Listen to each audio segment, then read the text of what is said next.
Hello friends, आज इस stock market analysis की प्लेलिस्ट में मैं आपके लिए सेकंड वीडियो लेके आया हूँ। लास्ट वीडियो में हमने देखा था कि हमने प्राइस टू अर्निंग्स रेशियो को कैसे यूज़ करना है स्टॉक एनालिसिस के लिए। इस वीडियो में हम देखेंगे कि हमें वो स्टॉक कंपनीज का एक बंच जो बनाना है, सेग्रीगेट करना है। एज यू माइट नो कि 4 से 5 हज़ार कंपनीज इंडियन स्टॉक मार्केट में लिस्टेड हैं, तो ऑब्वियसली 4 से 5 हज़ार कंपनीज को ट्रैक कर पाना बहुत मुश्किल है। तो एटलीस्ट हमारे पास एक बंच होना चाहिए 100 से 150 कंपनीज का, जिनको हम रेगुलरली ट्रैक कर पाएँ, जिनके ऊपर हम आगे रिसर्च कर पाएँ, उनके फाइनेंशियल्स और फंडामेंटल्स देख पाएँ, टेक्निकल एनालिसिस कर पाएँ, जो कि 4 से 5 हज़ार कंपनीज के लिए करना बहुत मुश्किल है।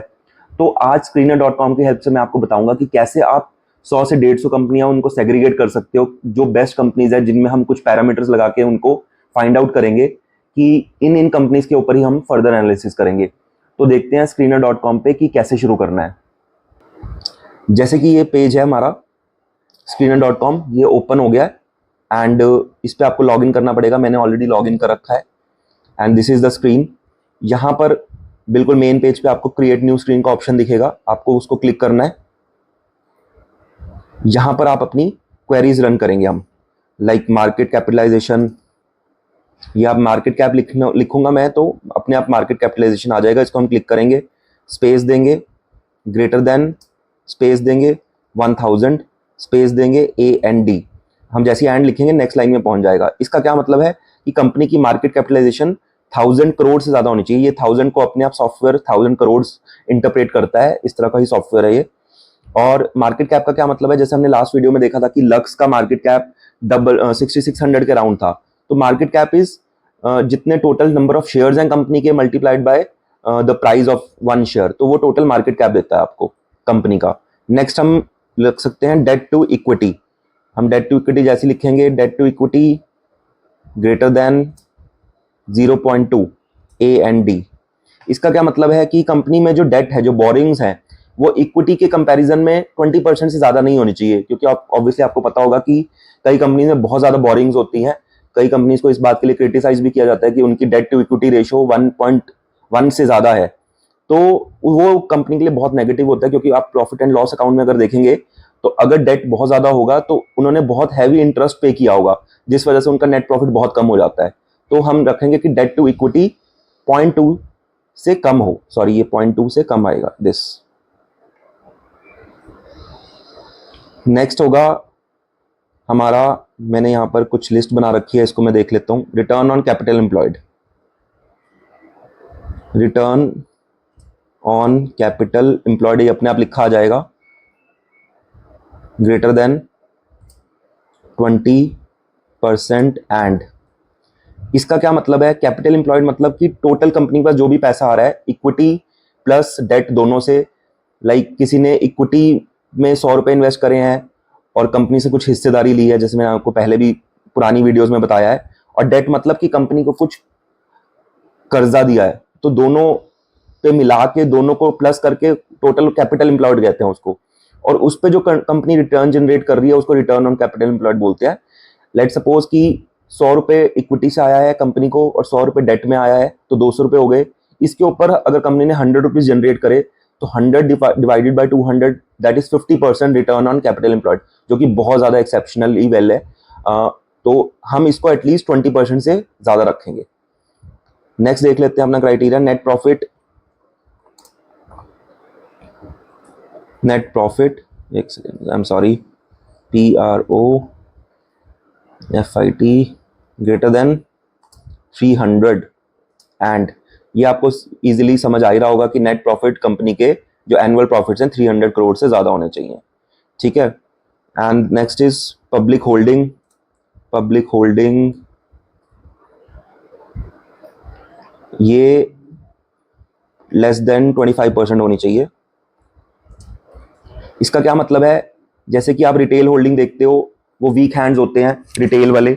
उसकी वजह से क्या होता है कि अगर ज्यादा रिटेल होल्डिंग है किसी भी कंपनी में, इसका मतलब स्ट्रॉन्ग हैंड्स कम है। स्ट्रॉन्ग हैंड्स मतलब कि प्रोमोटर्स, फॉरेन इंस्टीट्यूशनल इन्वेस्टर्स जिसको हम FII बोलते हैं, डोमेस्टिक इंस्टीट्यूशनल इन्वेस्टर्स जिसको आप म्यूचुअल फंड्स के नाम से भी जानते होंगे। तो ये कंपनी में एटलीस्ट 75% हिस्सेदारी इनकी होनी चाहिए, because these people know the in and out of the company more than the retail investors. तो पब्लिक की होल्डिंग 25% से ज्यादा नहीं होनी चाहिए। And last is pledge percentage. Pledge percentage less than 5%। इसका क्या मतलब है कि जो भी प्रमोटर्स हैं उनके पास जितने भी शेयर्स हैं उसको प्लेज नहीं करा होना चाहिए। प्लेज करना मतलब अगर प्रमोटर ने कोई लोन लिया है तो अपने शेयर्स को गिरवी नहीं रखा बैंक के पास। कई बार क्या होता है, प्रमोटर लोन लेने के लिए अपने ही शेयर्स को एज कोलेटरल बैंक के पास डिपॉजिट कराते हैं, तो वो परसेंटेज 5% से कम होनी चाहिए, क्योंकि प्लेजिंग को अच्छा नहीं माना जाता। अगर प्रमोटर ने ज्यादा शेयर्स को गिरवी रखा है तो that is seen in a bad light. So हम इसको ये लिख के यहाँ पर इसके बाद लास्ट में एंड नहीं लिखेंगे, इसको यहीं पर स्टॉप करेंगे, इसको रन करेंगे क्वेरी को। तो हमारे पास ये 115 रिजल्ट्स आ जाएंगे कंपनीज के, जिसमें Nestle, PNG hygiene, Colgate, life insurance, Sanofi ये फार्मा की कंपनी है, टीसीएस, आईआरसीटीसी, ये कैम्स सर्विसेज, कैम्स जो है जो म्यूचुअल फंड्स की इन्वेस्टमेंट जितनी भी होती है कैम्स के थ्रू होती है, मदरसन वायरिंग ये ऑटोमोबाइल्स की कंपनी है, अबॉट इंडिया फार्मास्यूटिकल की है। तो ये पेज इंडस्ट्रीज आप देखेंगे, ये लक्स इंडस्ट्रीज का कॉम्पिटिटर है, ये जॉकी वगैरह मैन्युफैक्चरिंग करती है। तो ये सारी टॉप की 115 कंपनीज हैं, ये बहुत अच्छी कंपनीज हैं। इसको आप फर्दर अब एनालाइज कर सकते हो, इसको यहाँ से आप एक्सपोर्ट करके एक्सेल में लेके जा सकते हो, लेकिन अगर आपके पास प्रीमियम नहीं है तो आप इसको यहाँ से एक्सपोर्ट नहीं कर पाओगे।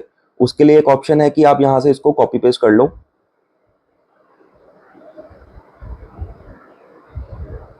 Yes like this, control C. आप एक एक्सेल शीट खोल लो, यहाँ पर जाके इसको कंट्रोल वी कर लो, और ये अब आपकी सारी चीज़ें एक्सेल में पेस्ट हो जाएंगी। अब आप इन कंपनीज को फर्दर स्टडी कर सकते हो। ये 50 कंपनीज हैं।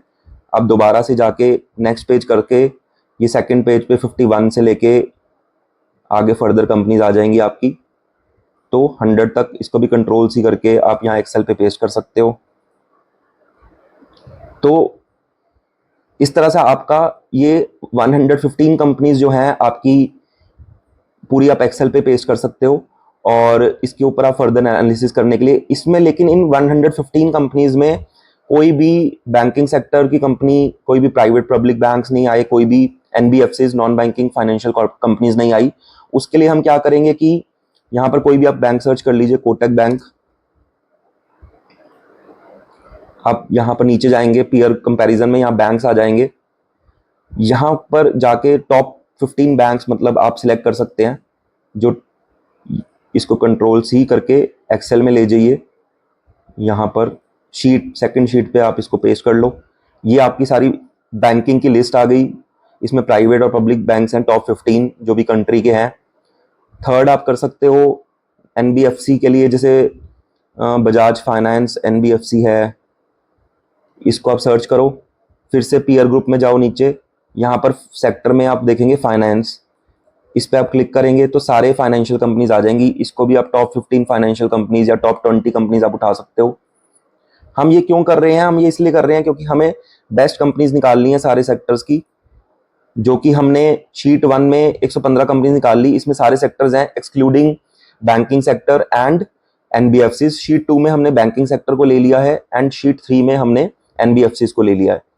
अब हम इन कंपनीज पे फर्दर अपना एनालिसिस कर सकते हैं।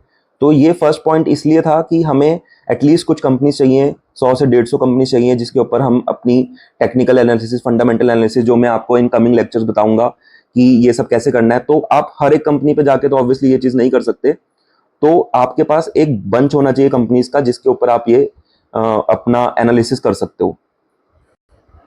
तो फ्रेंड्स, जैसे कि हमने देखा कि हमें कैसे screener.com को यूज़ करके सारी कंपनीज हम सेग्रीगेट कर सकते हैं, जो भी कंपनीज के ऊपर हमें फर्दर रिसर्च करनी है। ये बहुत ही यूजफुल टूल है, बिल्कुल फ्री ऑफ कॉस्ट है, इसको आप यूज़ करो और इससे आप सीखो कि कंपनीज कैसे निकलेंगी। आप इसको 2-3 बार करोगे, बहुत ही ईजी टू यूज़ लगेगा आपको, बहुत ही यूज़र फ्रेंडली है, और most of the features screener.com पे फ्री हैं, तो आपको पेड वर्जन भी लेने की जरूरत नहीं है। कुछ 1-2 चीज़ें एक्सपोर्ट वाला जैसे था, उसके लिए मैंने आपको ट्रिक बताई, आप वैसे कर सकते हो। तो यस, आज की वीडियो में इतना ही। हम लोग ने एक कंपनीज की लिस्ट बनानी सीख ली है।